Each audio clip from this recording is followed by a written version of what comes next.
সেটাও আমাকে টেনে নিয়েছে, আমাকে ছোট বলির মধ্যে টেনে নিয়েছে। না, না। বুঝে দেখেছো ফাঁদ দেখনি।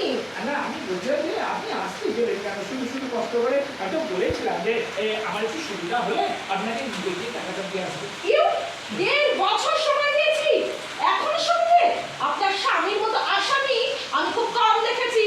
আমিও খুব কম দেখেছি ম্যাডাম, আপনাকে কি বলবো আর। রাস্তায় দেখা হলে চিনতে পর্যন্ত পারে না।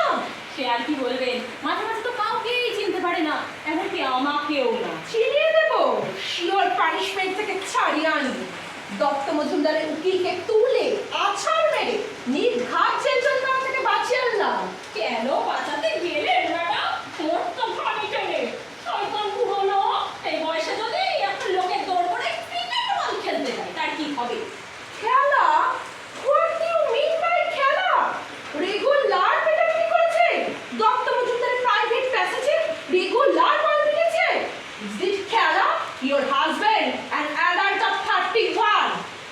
ভগবান, একেবারে অ্যাকোরিয়াম ফাটিয়ে জানলার কাঁচ ফাটিয়ে কি অবস্থা করেছে। ওয়ান সানডে মর্নিং দত্ত মজুমদারের মাদার ইল্লার মাথার রক্ত ছুটিয়ে গেল। ইজ দ্যাট খেলা? গুন্ডামির জায়গা পাননি, টাকা ছাড়ুন।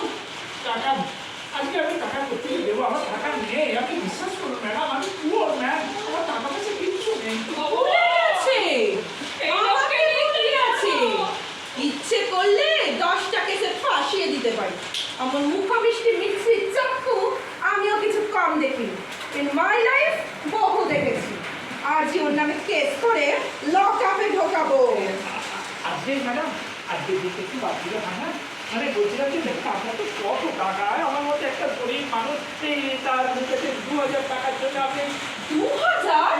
5,500 টাকা ফাইনের টাকাটা আমাকেই জমা দিতে হয়েছে। একটা পেটি চার্জার বলে আমাকে ঠকাবে? অসহ্য। না না দেখুন, বলছিলাম যে একটা দিন একটু সানডেতে ক্রিকেট নিয়ে ব্যাটে বলে খেলেছি, একটু আপনি করেছি, তার জন্য কি ওই এত